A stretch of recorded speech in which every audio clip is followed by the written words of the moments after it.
sabi ng Laupanyang about how, kung fake ba o orig yung items na tinitinda nila? So, ang sabi niya, yes, original yung mga tinda namin.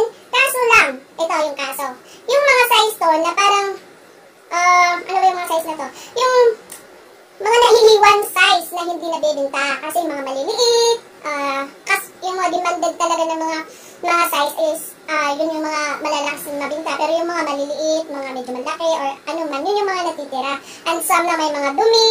Pero yung dumi, nalalabahan naman hindi ba may mga restoration na kung paano palilinisin yung sapatos. So ito nga pala, yung tagi-100 sapatos doon, na sinabi kong, yung first, ko kasi punta doon, nakakabili pa ako ng magagandang tagi-100. But this time, hindi ko alam kung ano nangyari, siguro ang dami na bumili doon. Ang natira is mga, may mga dumi na talaga. Pero dumi, laban lang talaga yung kulang. So kung magaling kang paglinis ng sapatos, maglaban ng sapatos, then 100 is for you. And that is original. Sabi niya, lahat ng shoes na tinda nila is may tag. May tag. And this tag ay may nakasulat. Ayan. May nakasulat po dito na calling number, contact number, address mismo ng nila, ng warehouse, ng pinaka-main na tindahan nila.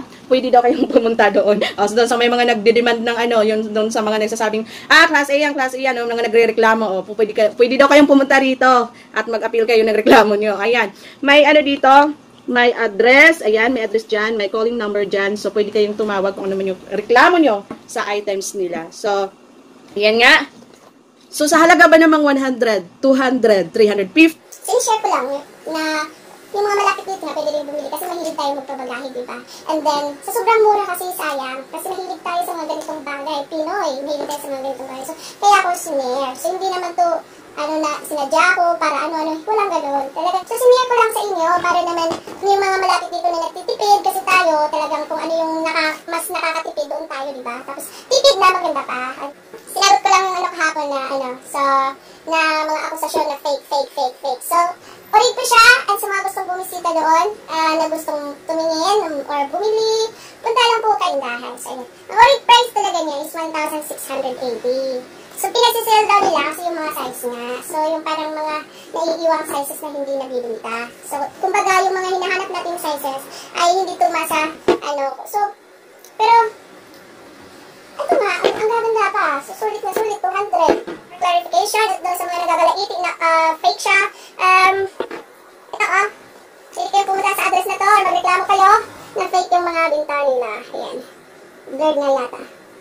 And then yung address, and then yung calling number. So, tsaka pag fake kasi, wala akong ganun. Kasi pag fake, hindi yan sila maglalagay ng address, tsaka phone number. Kasi diba, masisikop yan ng gobyerno. So, 200 lang. So, sa mga gustong pumunta lang, sa mga gustong pambalahi, sinare ko lang siya para naman may idea yung mga hindi pa nakakaalam. Ang silang badge, itong nila yung main is sa Tungho. Nasa Tungho, San Juan. Andun yung main nila, tindahan ng mga ganito. So, yung mga taga-Tungho, pwede rin kayong pumunta doon. Marami pala silang branch. So, dito malapit, Airwalk, Guess, or K-Swiss, Top Girl, mga gano'n na mga nakasulat talaga. Wala kasi clearance sale nga siya. Palipat-lipat sila ng pwesto. Kung saan nabinta, doon sila mag-stay. Pero kung hindi mabinta, lipat na lang sa iba.